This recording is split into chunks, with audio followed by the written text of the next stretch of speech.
Good afternoon or good morning, everybody, wherever you are. I am Marc Pierini from Carnegie Europe. I have my colleague Sinan Ülgen here. We both wrote articles on Russia in the Mediterranean and what it means for NATO. And we have Kristina Kausch from the German Marshall Fund and Maxim Suchkov from GIMO. They are all very well known, so there's no need to go over a long introduction. They've all been writing about Mediterranean, about Russia, about NATO. The one thing I want to do before we start is to, of course, thank the US mission to NATO for the funding that allowed Sinan and myself to write the two articles and have an internal discussion a few months back. Now we have this public event so that we can comment to a wider audience our findings and hear about comments, criticism, or what else. So without further ado, Sinan, up to you. Yes, thank you very much, Marc, for the introductions. The brief that I've prepared, the analysis that I've done, looked more at the military angle of Russia's recent, or over the past 5 years perhaps, increased involvement in the Mediterranean region.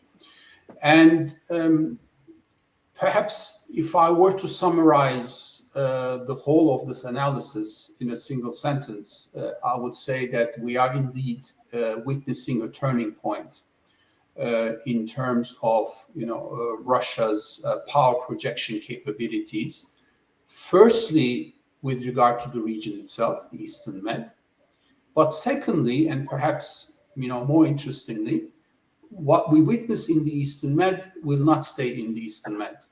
Namely, some of the trends that we have witnessed in this region in terms of Russia's increased capabilities are very likely to translate into some consequential will have some consequential impact on Russia's overall doctrine and really its ability to be a key player in security and certainly enhance its deterrence capabilities much beyond the Eastern Mediterranean region. And I want to give you a sense of why we believe the analysis has led us there.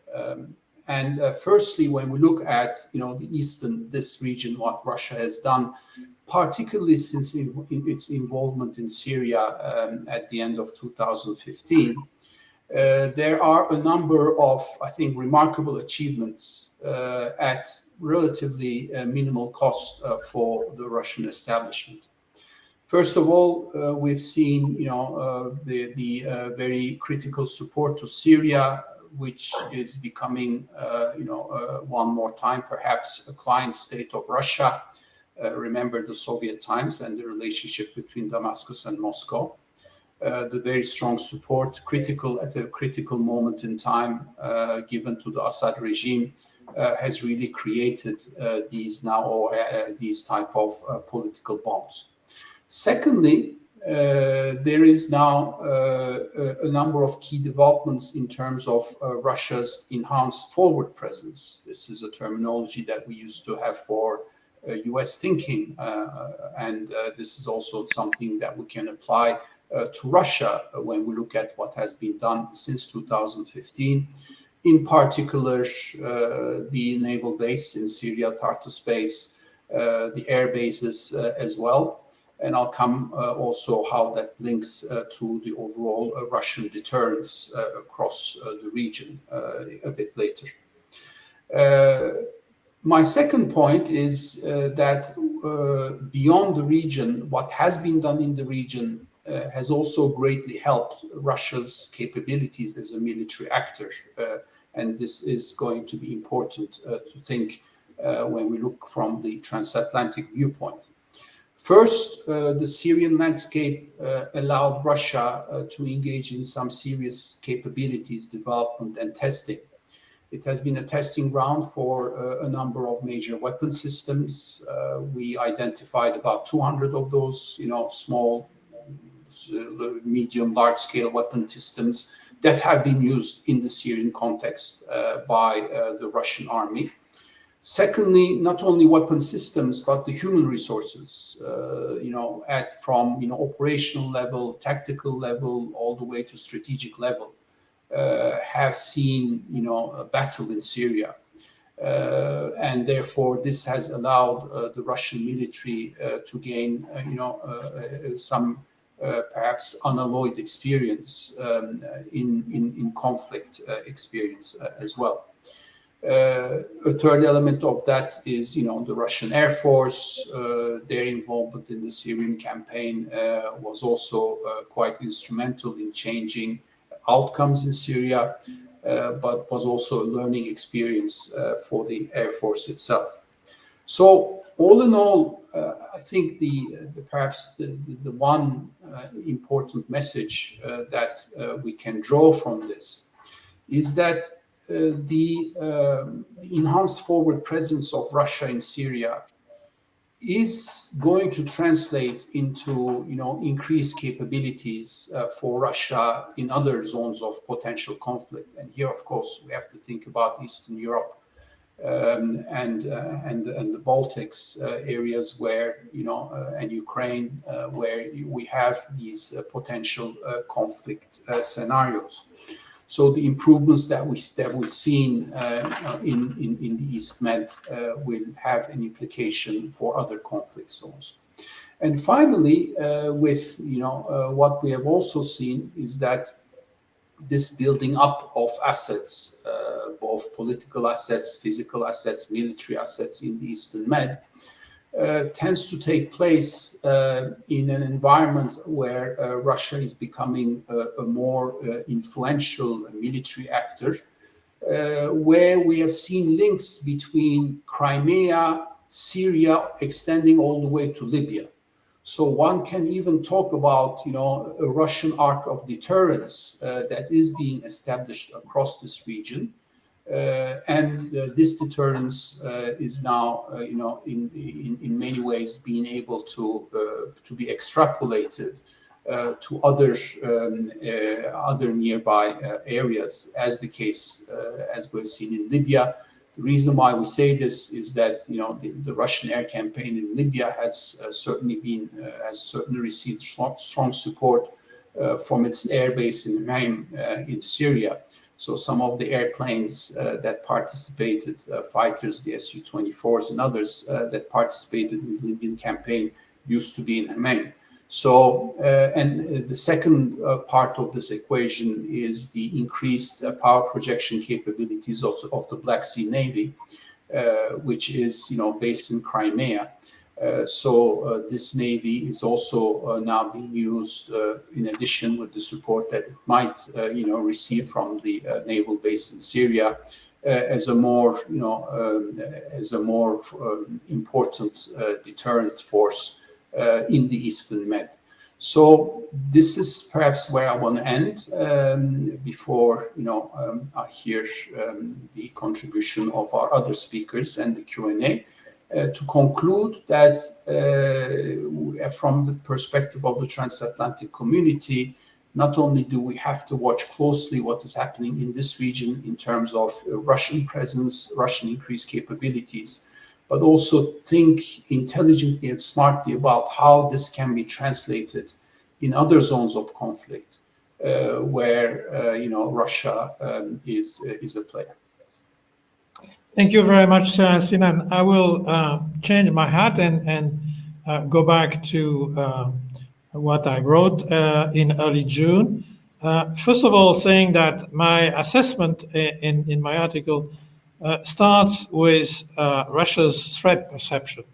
And this perception, I think, is that NATO is intent on encircling Russia. Therefore, Russia has to adopt a defensive posture. And obviously, as Sinan mentioned, Russia increased its force projection since September 2015 with the first deployment in Syria.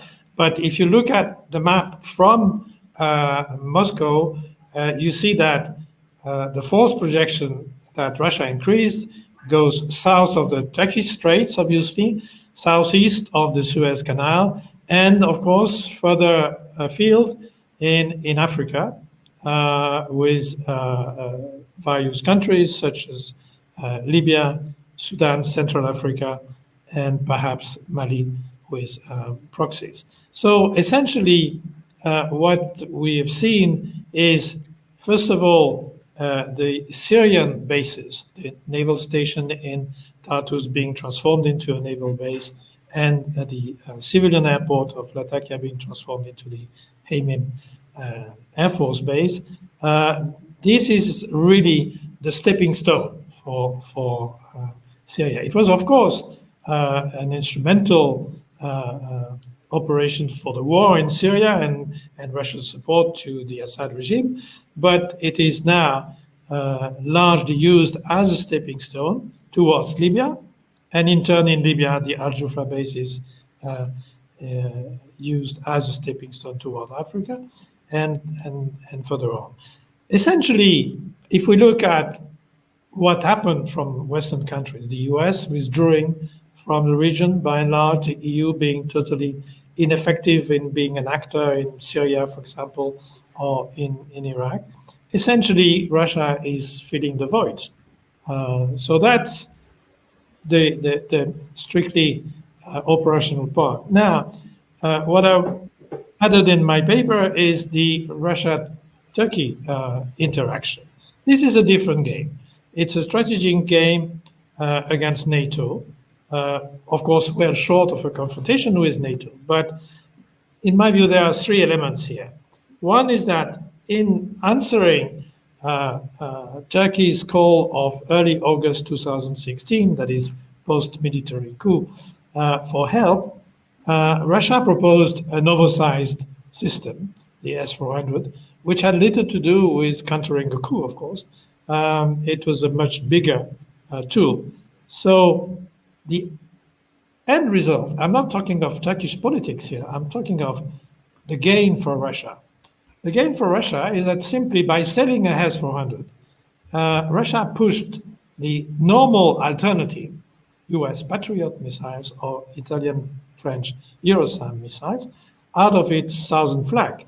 These two offers were the logical NATO offers that Turkey could have followed, then are replaced by Russian missiles. And even if the missiles never become fully operational, or indeed never used, the gain for Russia is already there. You do not have, on a very large chunk of the southern flank of Western Russia, you don't have NATO assets in terms of missile defense.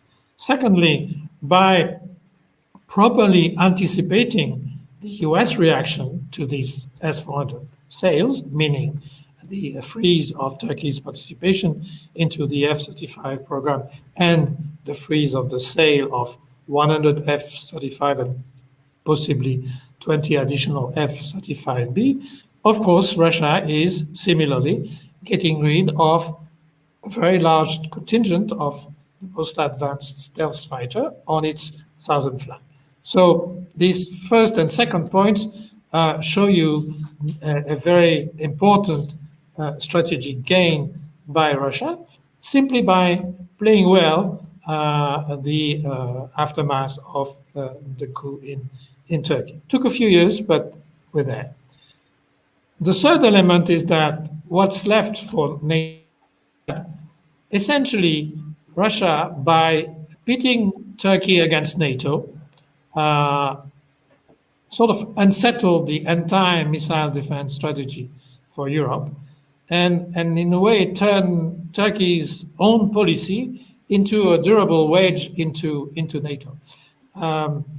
You can see that permanently in the narrative from Ankara and from Moscow, including in these past few days in New York, maybe tomorrow in the summit between President Putin and President Erdogan. We don't know yet.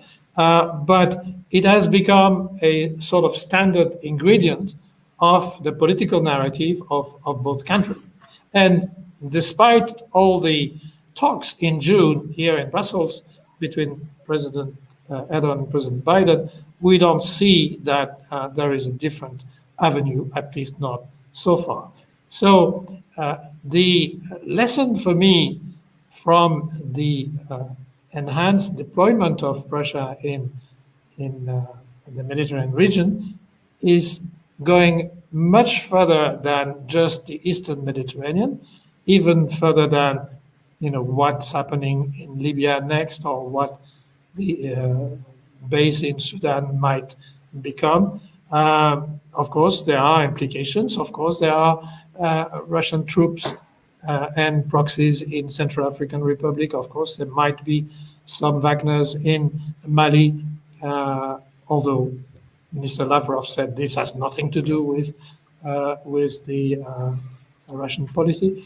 But the important element here is, for me, the wedge into NATO policies. And I must say, if you look at it from strictly the diplomatic choreography of the S-400 sales, it is a rather masterful operation, in the sense that if we are clearly looking at a threat perception, which is NATO is playing against Russia, well, the counter-offensive got rid, as I said, of the most advanced Western missiles and stealth fighters from Turkish territory. That is an immensely important gain for Russia. I'll stop here, and I will now turn to comments from Kristina first, and then Maxim. Kristina, the floor is yours. Yeah, well, thank you both. I really thought your papers were very dense and interesting, as were your remarks here that summarize it. Let's think of it in this way. The Mediterranean is Europe's soft underbelly, yes? And with the US, well, Marc alluded to it, with the US leaving and nobody stepping in, neither in diplomatic nor military terms, as an obvious successor, it is like a bazaar of leverage that is up for grabs. And as you well said, Marc, Russia has played this quite masterfully, better than anyone else, I would say. And I think that I remember that if you remember when Russia invaded, well, at the time of the Russian entry into the Syrian civil war in 2015, I remember having a couple of conversations over 2015 with Rosa Balfour, who is now director of Carnegie Europe, on what we call then the East-South nexus, and how the Russian return to the Mediterranean was basically fading this division between the eastern and southern flank dimensions of NATO, or the EU for that matter. And I think what the very rich evidence on military capabilities, enhanced forward presence, and other assets in Sinan's and John's paper really shows is how, let's say, at this point in time, Russia's capabilities are catching up with that theoretical idea. Yes. In other words, I'm saying that we can really see that now it also has the means to make this to make this basically everything around Europe one theater. In other words, and you've shown, Sinan, very well, I think, in the paper, how on the one hand the Mediterranean is a testing ground for the Russian military, for weaponry, and so on and so forth. And on the other hand, Marc, you mentioned, I think, encirclement, or what you call encirclement, as the term that you think defines Russia's threat perceptions. Maybe it's us who should have a greater threat perceptions of encirclement, because what you describe in both of your papers, is that that Russia is basically, in reaction to the sense of encirclement, Russia is running its own encirclement strategy of deterrence in Europe's southern flank. From that derives that essentially nothing Russia does, and I'll put that here into the air for discussion, nothing of what Russia does in the Mediterranean is primarily about the Mediterranean or anything geographically located in the Mediterranean, but it's really, everything seems to be really more a means to an end in this larger deterrence strategy directed towards NATO allies, towards the US, and so on. So, and I'd love to hear what Max thinks about this. And I think the latest developments in Mali seem to underscore this point, because at this point, I don't think anybody of us believes that Mali is among Russia's top strategic priorities as such.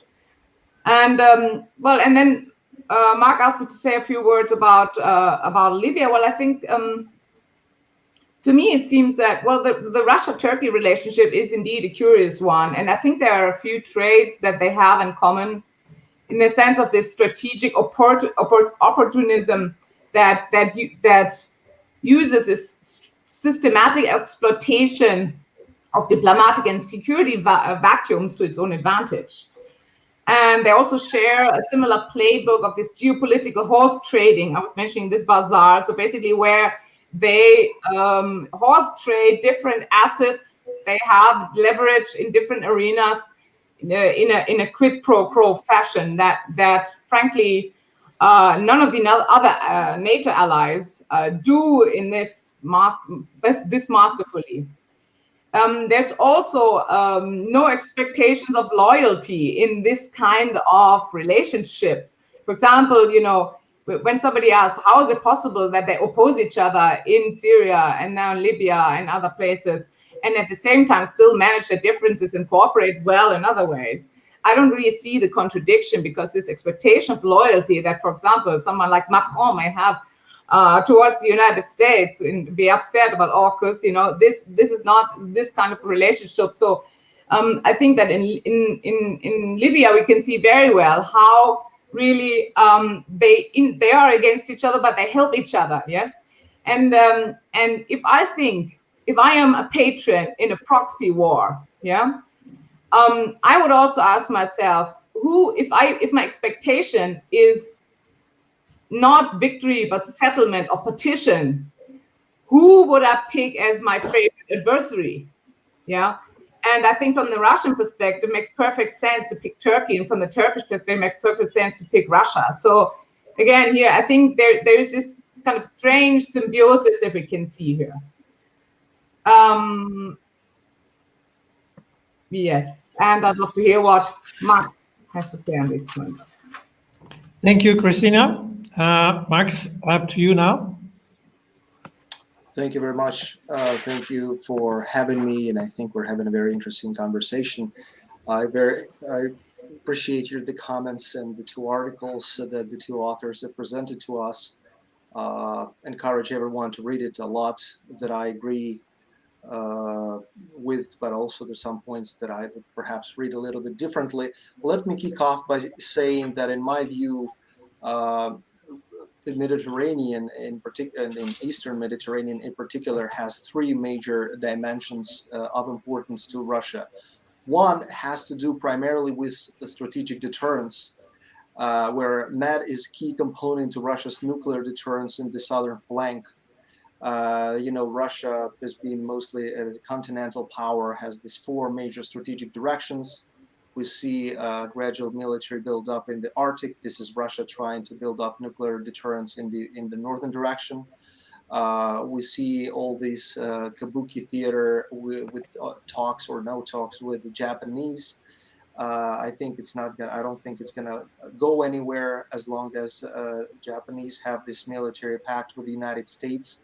Russia would always be reluctant to give up the islands, if only for the sake of, you know, security and fear that the U.S. may have military presence there or may deploy nuclear weapons. So this is kind of all these nuclear deterrence dancing around the Western strategic direction. Now, the Eastern strategic direction. The Western strategic direction seems to be the most vulnerable to Russia because of a NATO presence, including in the Baltic. There is little that Russia can do now.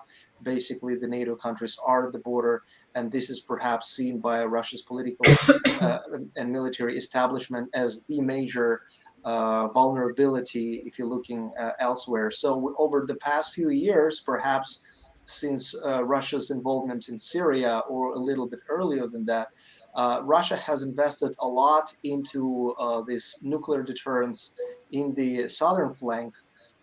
Basically, that's why this, as Sinan described, as arch of deterrence, I perhaps will subscribe to that term, because the southern direction is the longest one for Russia. It stretches from the Black Sea over to the Caucasus to Central Asia, goes down to the Middle East. So you do see a lot of interconnectivity between this what Russia has been doing in the Black Sea, the takeover of Crimea, and also the military engagement and the military buildup in the Eastern Mediterranean. So this is one huge motivation and a huge driver for what Russia's been doing in the Eastern Med, strategic deterrence and nuclear deterrence.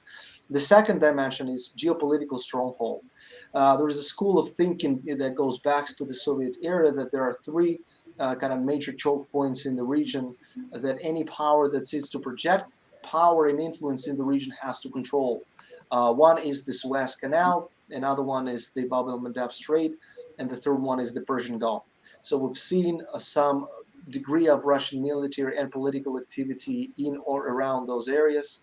We've seen this activity in Libya, but also some military drills with Egyptians. All these speculations that has never materialized as of now of the Russian military base in Sudan. There were also some talks about, now that it's getting more difficult with Sudan, that maybe perhaps Russia should also join the club of powers that have naval facilities in Djibouti, or consider Eritrea in that sense.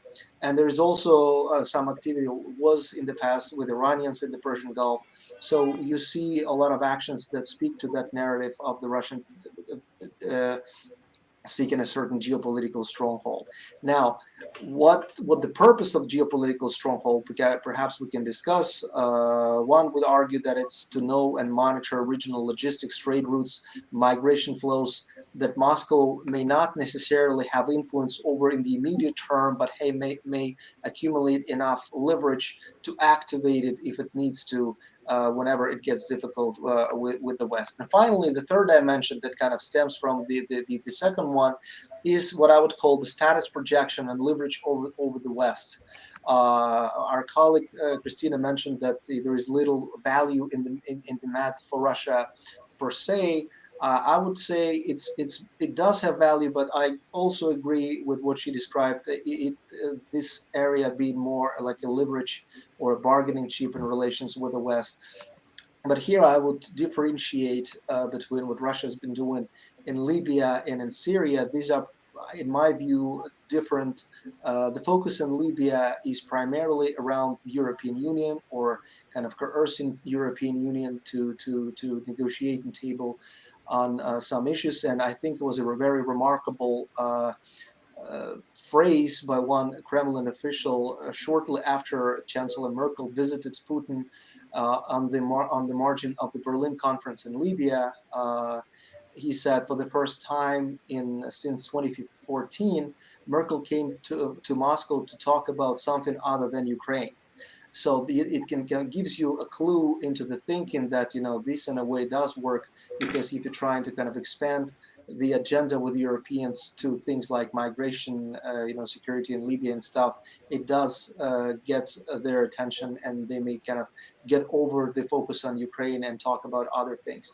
In Syria, I think it was mostly about the United States and trying to have this quote-unquote new alliance with the U.S., something that Putin himself referred to back at the end of September 2015, a few days before the Russians started launching attacks on anti-government forces in Syria in 2015. he was referring to kind of building a new building an anti-ISIS coalition that would kind of unite Russia and the US in the way it was kind of united around in the anti-Hitler coalition. So that was an interesting historic reference, I would think. And these are three dimensions, and perhaps we can look at it. I personally look at it as a template for what Russia's been doing in the region and will continue to be doing there. With Turkey, it is indeed fascinating relationship. There is definitely affinity in the style of governance, perhaps between Presidents Putin and President Erdogan. Putin was asked actually last year at the Valdai conference why he likes or seemingly likes to be dealing with Erdogan, and he said he's a man of the word.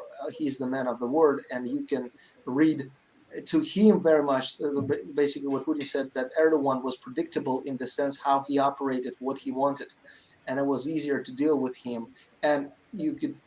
I saw an interview recently with Erdogan where he says pretty much similar things. Like he says you can trust Putin whenever you have a deal, he would be committed to delivering it. Most importantly, however, I think that Russia hit the right nerve with Turkey right now, and looks at Turkey as a potential tool for increasing its own power status in the international relations, because both Russia and Turkey seek a greater de-Westernization of the international system.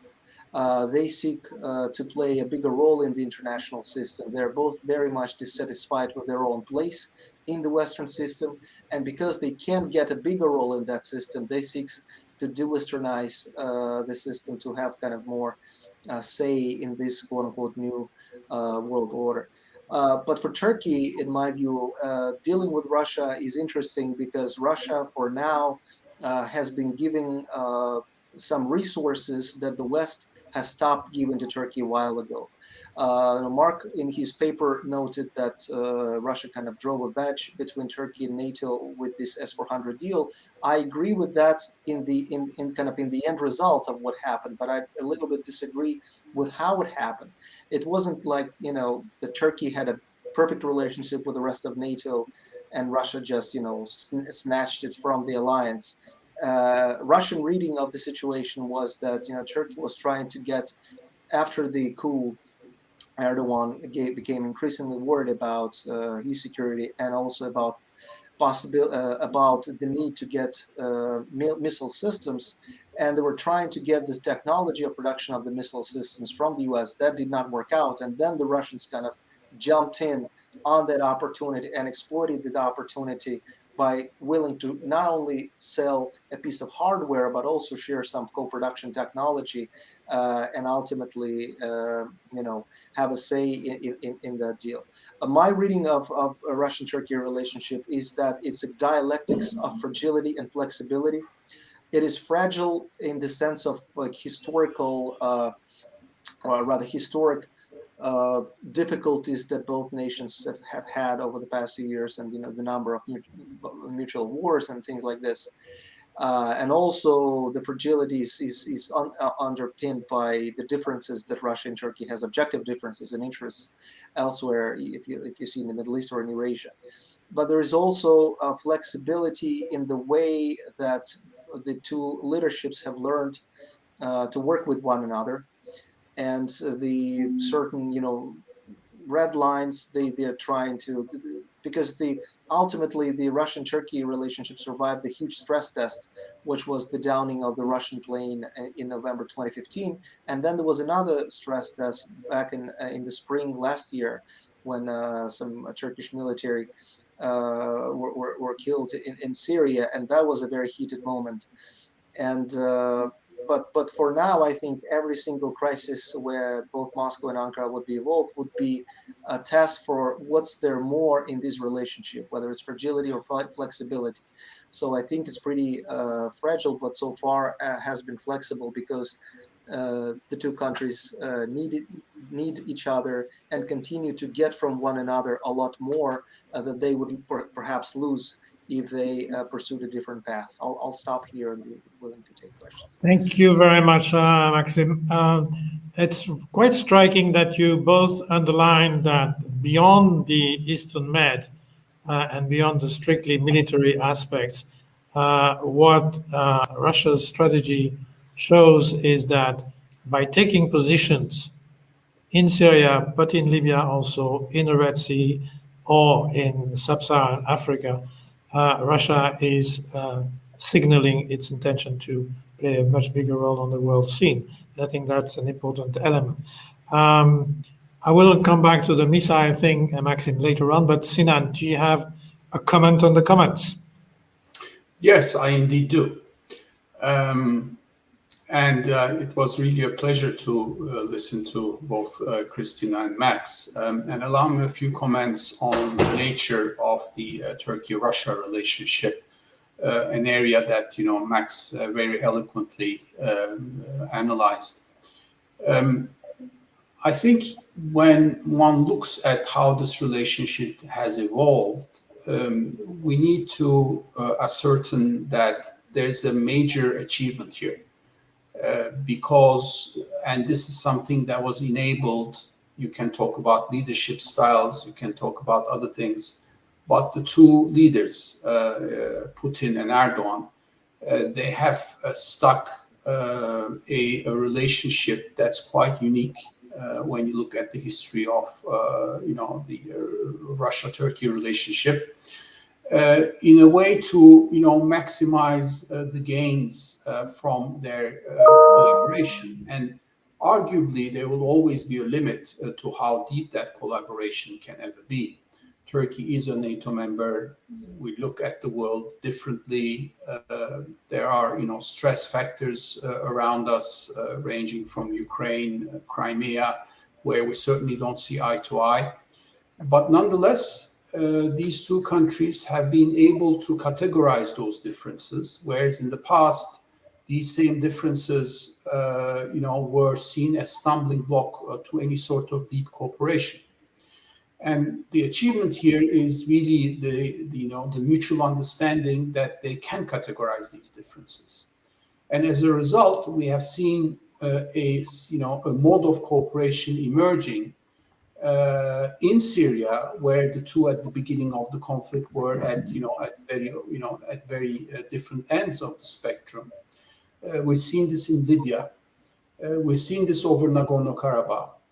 So, and I think this is one point that we have to make. Now, this Turkey-Russia cooperation has been also fostered by a gap in the international system, where partly as a result of US, retrenchment, partly as a result, as Kristina has, underlined, the inability of the EU to transform itself into a more effective security actor. Turkey had to, explore this relationship with Russia. And I think the best case in point is really Syria. This is where, at the beginning of the Syrian crisis, Turkey did bet on the support of the US for regime change. It was encouraged by the US, when a US president said that, Assad had lost all legitimacy. And it ended up with the recalcitrance of the West, even after the chemical weapons attack, to intervene in any meaningful way in Syria, while it was the country that ultimately was most affected by the ongoing chaos in Syria. And we ended up with, 4 million refugees from Syria.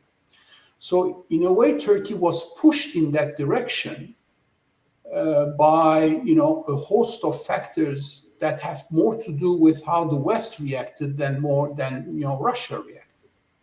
It's really unnatural for Turkey to find itself in partnership with Russia and Iran. These are not Turkey's natural partners. But it ended that way for all of these reasons. And that understanding that emerged, out of Syria was then extrapolated to other areas of conflict, then to Libya, where, the two sides were again on opposite ends, and then ultimately to Nagorno-Karabakh, where we've seen, some sort of Turkey-Russia condominium for the ceasefire. And here I also agree with Max that it's also a push back against against the West. But to me, an additional element is the inability of the West to provide the security, the security solutions that Turkey needs. And this is something that goes hand in hand with the West. So it's not just a willingness.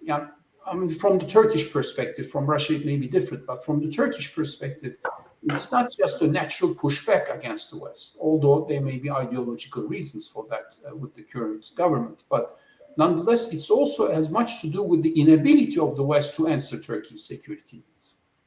And this is something to recall.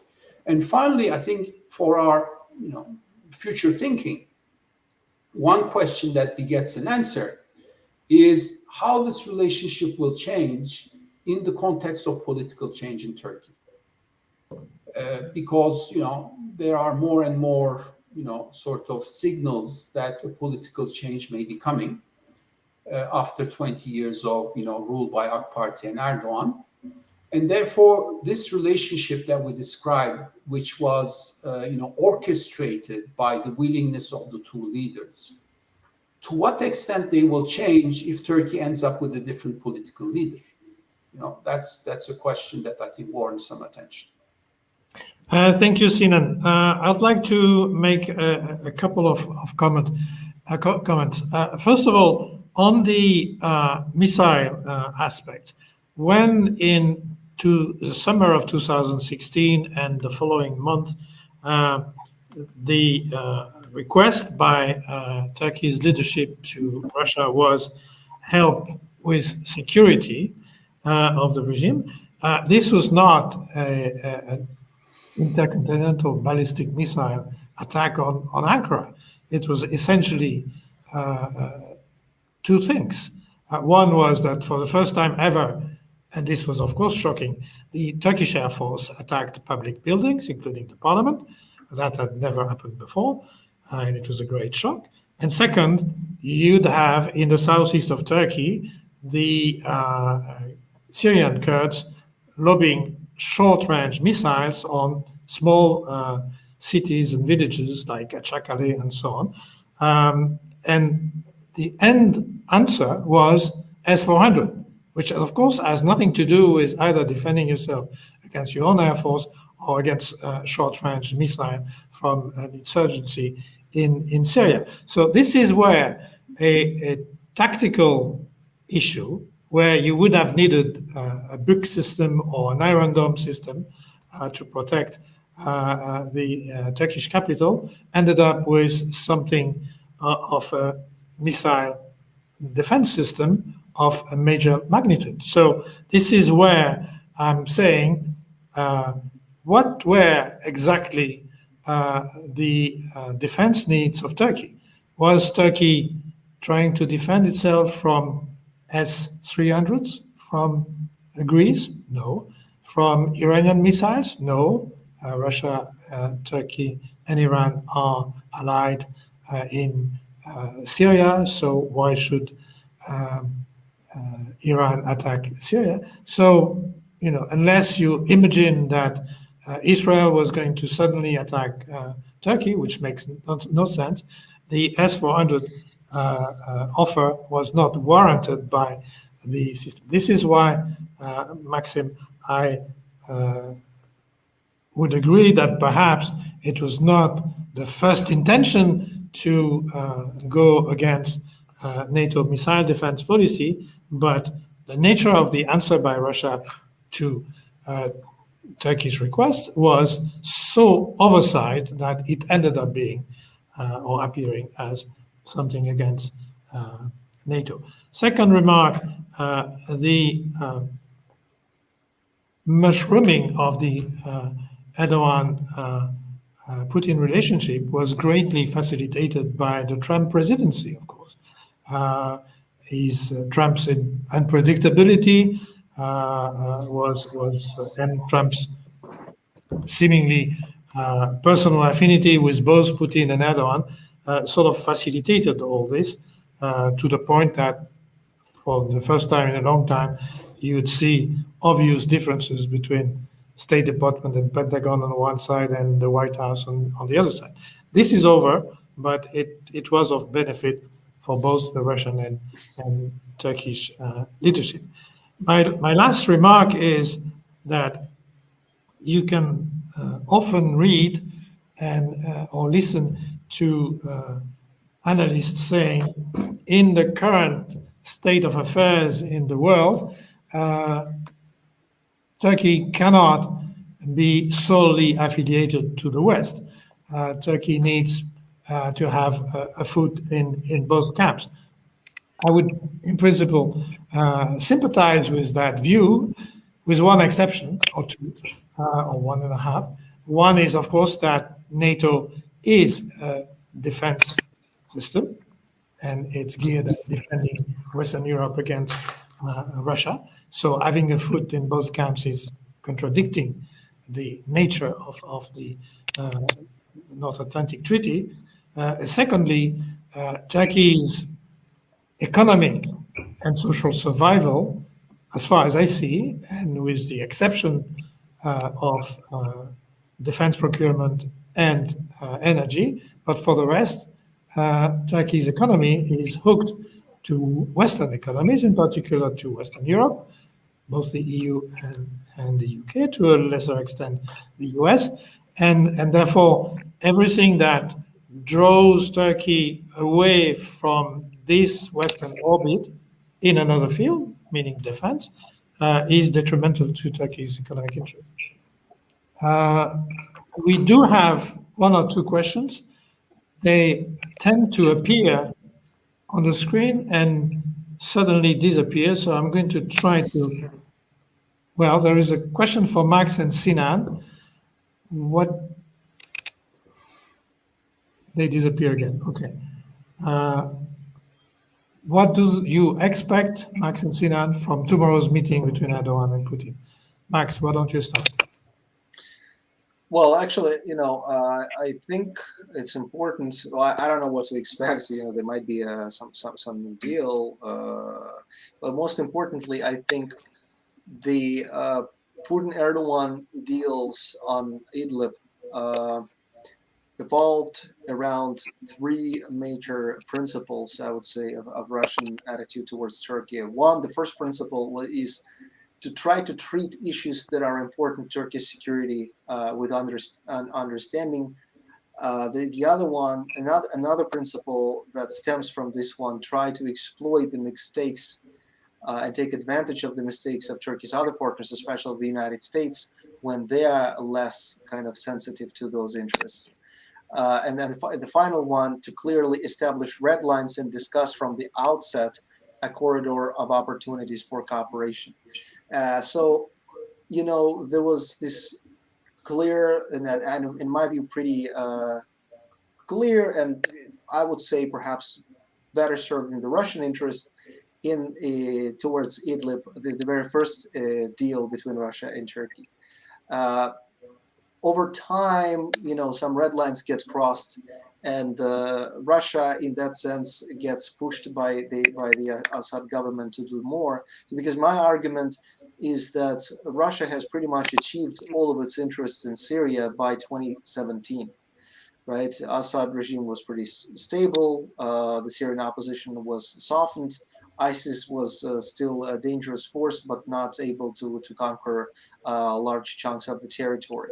So from that point on, the Russian kind of threat-centered strategy gave place to opportunities-centered strategy, where Russia tries to capitalize on its gains and monetize its image of a new Sharif in town, sort of.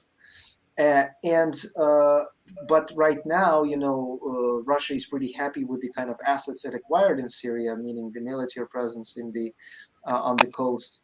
And it wouldn't perhaps worry too much that the north of Syria is under a lot of control of Turkey, or that the United States is in Trans-Euphrates. But it has to worry because it ultimately damages Russia's reputation of a reliable ally for Syria, and it has to push both against the Turkish Turkish influence and also Turkey-controlled groups in Idlib and against the American presence in Trans Euphrates to make sure that Assad can hold up the territory. In principle, I think Russia still is trying to pursue this two-track by getting Ankara and Damascus to talk to each other on one track, and by trying to sway the Kurds from the U.S. under the influence of Assad on the other, and then eventually have the Adana agreement between Turkey and Syria take place as a kind of a major framework to address the Kurdish issue for Turkish party. But that's in the eastern Euphrates. In Idlib, of course, it's a big issue. I doubt there is any good solution right now. This attempt to kind of make HTS lesser of the evil than other groups, I think, failed, and not well, in part in Russia's view because of Turkey, but also I think in large part because of HTS own activities and unwillingness to break from other groups. So I think tomorrow Putin and Erdogan will have to renegotiate some of the terms or redraw some of the red lines, because the escalations over the past few weeks have been nasty and bringing the two parties to unnecessary escalations and entailing casualties. So this has to be brought into a more kind of de-escalatory framework. We'll see if it works. My sense it will, but I don't know. Max, we have less than 9 minutes left. Sinan, and then I'll turn to Kristina. Sinan, can you comment on the summit tomorrow? And with perhaps answer this more general question: will the balance of power between Russia and Turkey in Syria be dramatically altered? Something yeah, let me also react to what I heard from Max. I don't know if he'll concur with me, but when I, have followed, the Russian debate on Turkey lately, I do see a sense of frustration with Turkey, especially as the Turkish government has become more open of its criticism of Russia on Crimea. As Turkey moved to supply armed drones to Ukraine, Poland, we've heard quite a degree of criticism from the Russian leadership at many different levels on such Turkish policy. So one of the less advertised but nonetheless more probable tracks of dialogue during this meeting will be for the Russian side to express its frustrations over such Turkish initiatives. Secondly, of course, Idlib. Idlib is a big question, and we've seen almost the start of a Russian campaign in Idlib with the very increased frequency of airstrikes along the M4 highway. As to put pressure also before this meeting. Thirdly, energy, where just like with these crazy natural gas prices around the world in Europe, and some of the long-term contracts that Turkey has with Russia coming to an end, there is going to be a need to renegotiate these long-term gas supply contracts.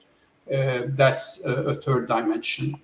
S-400, this is something that was raised by Erdogan himself upon his return from the UN General Assembly.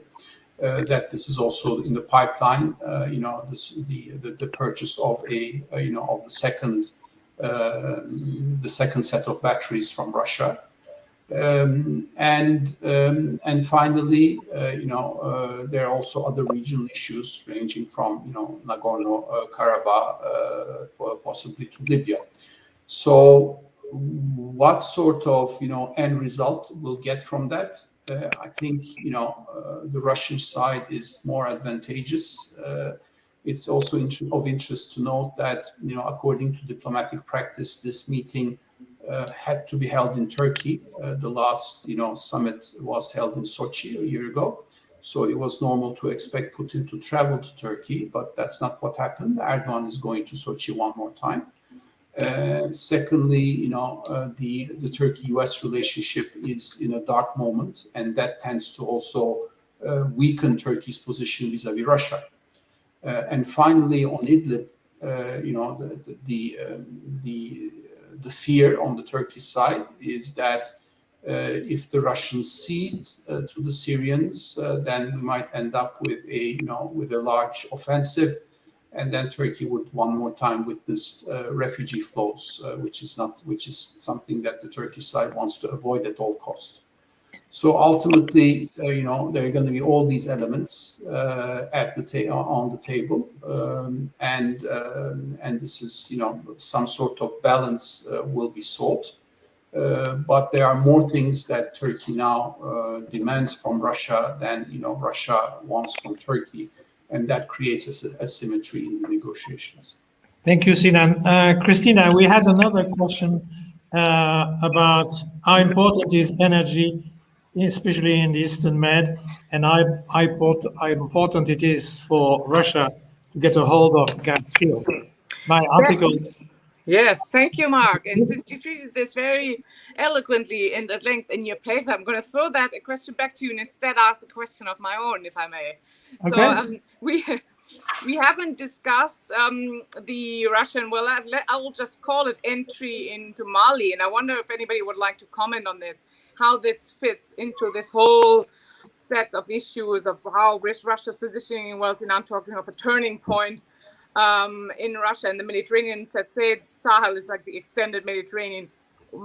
How do you read this? Whoever would like to comment. Sorry about the question. Well, in the interest of time, given that we have a little more than 3 minutes left, I will venture an answer. There are two answers to this. Well, maybe three. One is if you listen to Sergei Lavrov, the fact that the Malians are talking to the Wagners, that is not Russia descending upon Mali. Okay, fine. You believe it or you don't, but there is indeed a discussion between the Malian junta and Wagner. And the justification from Bamako is simply, well, the French are withdrawing from the north of Mali. We need to compensate. So it's once again filling the void, just like in the other instances we have mentioned so far. It's not that Mali is supremely important for Russia in military terms. It's just another tool to be present on a traditionally, diplomatically, Western European turf, number one, and one where Turkey is trying to get an increased presence. So you may have simply a repeat of what happened in Libya, with Turkey on the west of the country and Russia on the east, minus energy, because there is no major energy source in Mali. So that's one of the explanations. It's more perplexing when you look at Central African Republic, because this is very far in the depth of Central Africa. But there again, I think it's a diplomatic and military positioning by Moscow to signal that them are an interlocutor even in places where you don't expect them so far. It's probably not immensely important from a strategic point of view, but it is a way to be in a discussion with at least some Western governments. So that's the way I see it. We have 1 minute left. Maxim, if you have a comment on Russia in Mali, we can give you 30 seconds. Well, really quickly, yes. Thank you so much. I would say that it's the fact that it came from Foreign Minister Lavrov himself, and it wasn't denied as other as other occasions, let's say in Libya or Central Africa, where the Kremlin said no, we're not there. I think it's telling, and it's telling in the sense that Moscow wants to underline the inefficiency of Western diplomacy, well, the French perhaps in particular in Mali, but more broadly European approach to sub-Saharan Africa and the Middle East and other parts of the region, where the local governments now have to turn to Russia as quote-unquote alternative deal maker that they can rely on. And that was said, I think, on purpose to, with a clear intent to have a big public uproar. But I think it's fishing in the muddy water to go there and do stuff, because it's obviously not in Russia's interest. Thank you. Thank you very much, Kristina, Sinan, and Max. Thank you also for those we don't see, Alice Verbach and Francesco Sicardi, for helping. And thank you again for the US mission to NATO for funding these articles and this event. Thank you all, and until next time at Carnegie Europe. Thank you, Mark. Very well done. Thank you. Excellent. Thank you.